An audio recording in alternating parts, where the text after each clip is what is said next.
Yes. Of course, I've been serving a lot of people, VIP guests, and well, there are some of my crushes. those are my crushes because you will be amazed, you will be starstruck with different people that you seldom see in public. Because if you're able to see some foreigners or other people outside or in a public area that are very handsome, in a diplomat dinner, it could be double the handsomeness and the beauty of those people will be joining.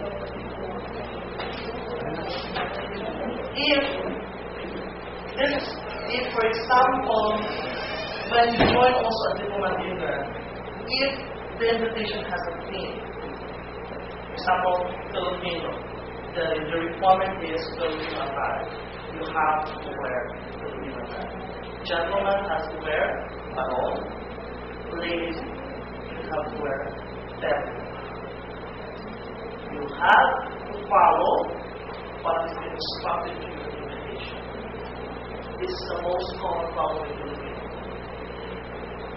Even if it doesn't appear there that required attire for a certain event, but you know it is formal event, you have to dress up formally. Because you will be attending a formal event. And some people doesn't care about it. They go to a certain event or a certain party or a certain important event, they just wear jeans and rubber shoes. Mind you, there are some events, guests would ask, or the host would ask, or the organizer itself would ask the security that if the invited person or the invited guest has the proper dress code, you are not allowed to get into the event. So you have to be careful once you go to certain events, especially a diplomat. A diplomat dinner is very common, basically. During the STM, I still remember when I was one of the team leader for the Shane service. Because in a diplomat dinner, you expect this is what we call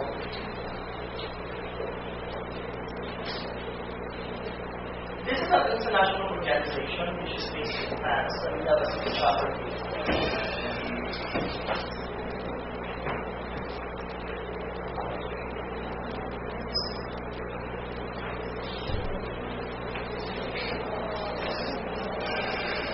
So, Conférence de la Chaîne de la Toussaint. So, it's a French organization through which they evaluate those first-class restaurants.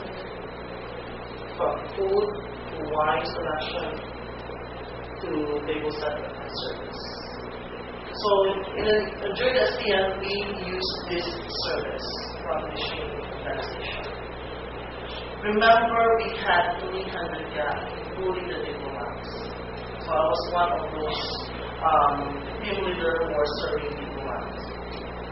How we did that one with 200 to 300 guests in a synchronized service, without any styles at all.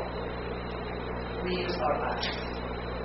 If I will be in this side serving President Arroyo, and that is my next team leader, we see each other and connecting to everyone. Those are expected. So at the end, during the end, all guests were expected to wear barong and belt. There were also some delegates from, I think as part of the delegate, we didn't allow them to get in because they were not wearing the proper dress code. So it's very important that we should know the dress code when you go a certain diplomatic. Okay. I know you're very excited about it. So when we sit by the way, very fast.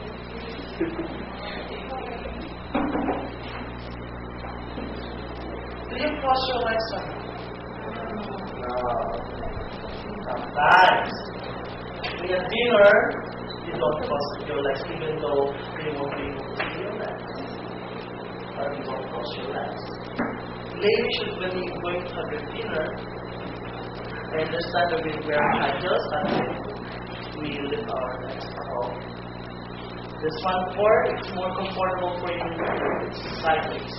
It's always sideways for the leg. And when you sit, you don't sit the entire. But of course, it's expected that you are using monoblood stress, so you won't be comfortable with that. If we always make sure that in a diplomat dinner, the chair is comfortable enough for the guests. You don't sit the entire chair. Don't put your butt and your leg or your thigh in the entire chair, and you don't use that. This one, that chair, for to be for your back.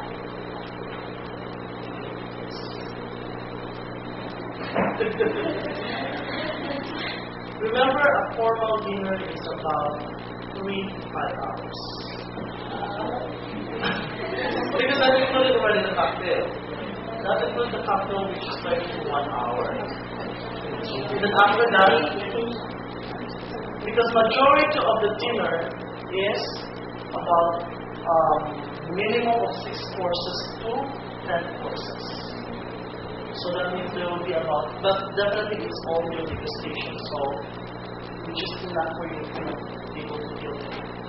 It's not a big portion. It's just a small portion until you reach that. Because in between, before the main course, this is what we call sorbetto, or sherbet, which to cleanse the palate.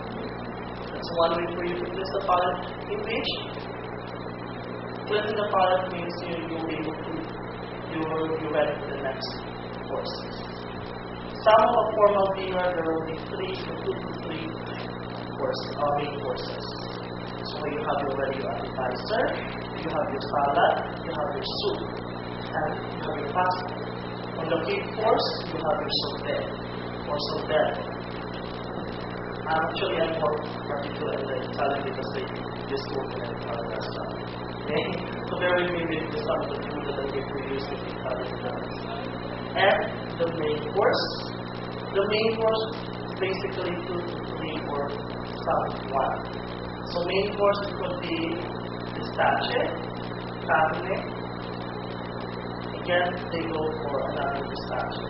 Then before, you start with dessert.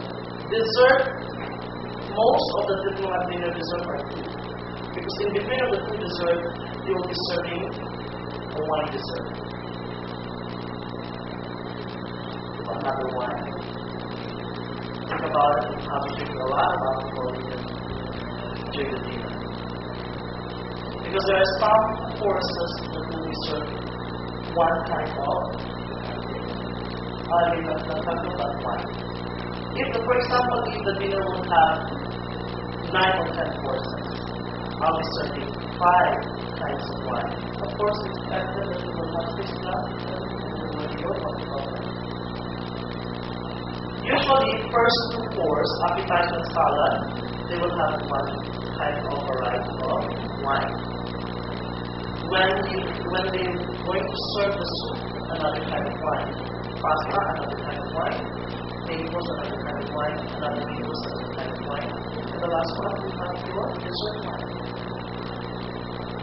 So all in all, you will have 5 or 6 kinds of variety of wine.